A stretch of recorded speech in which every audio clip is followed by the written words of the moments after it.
శ్రీవిఎన్ఆర్ news కి స్వాగతం. పులిచెర్ల భారీ వర్షం, బెస్తపల్లిలో వర్ష బీభత్సం, కూలిన ఇల్లు, తెగిన మొరవ కాలువ, మృతి చెందిన పాడి ఆవు. చిత్తూరు జిల్లా పులిచెర్ల మండలంలో మంగళవారం రాత్రి భారీ వర్షం కురిసింది. మండలంలో 10 మిల్లీమీటర్ల వర్షపాతం నమోదయ్యింది. మండల పరిధిలో పలు చెరువులకు నీరు చేరుతున్నది. అయ్యవాండ్లపల్లి పంచాయతీ బెస్తపల్లిలో వర్ష బీభత్సానికి తిమ్మి సముద్రం చెరువు మొరవ కాలువ తెగిపోయింది. వర్షానికి గ్రామంలో మురళి ఇల్లు కూలిపోవడం, విజయ్ కుమార్ పాడి ఆవు మృతి చెందడం జరిగింది. ఆస్తి నష్టంపై పులిచెర్ల మండల తహసీల్దార్ జయసింహ మాట్లాడుతూ ఇల్లు కూలిపోయిన వారికి ప్రభుత్వ నిబంధనల మేరకు సహాయం అందిస్తామని, ప్రధానమంత్రి ఆవాస్ యోజన పథకం ద్వారా పక్కా గృహం నిర్మాణానికి హౌసింగ్ శాఖకు ప్రతిపాదనలు పంపుతామని అన్నారు. గుంటుంది రే భద్రం.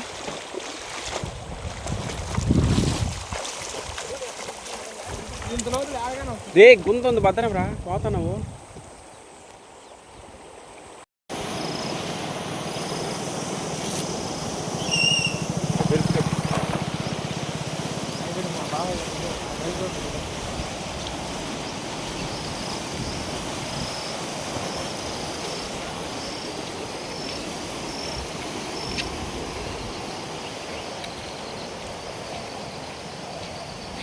Hey!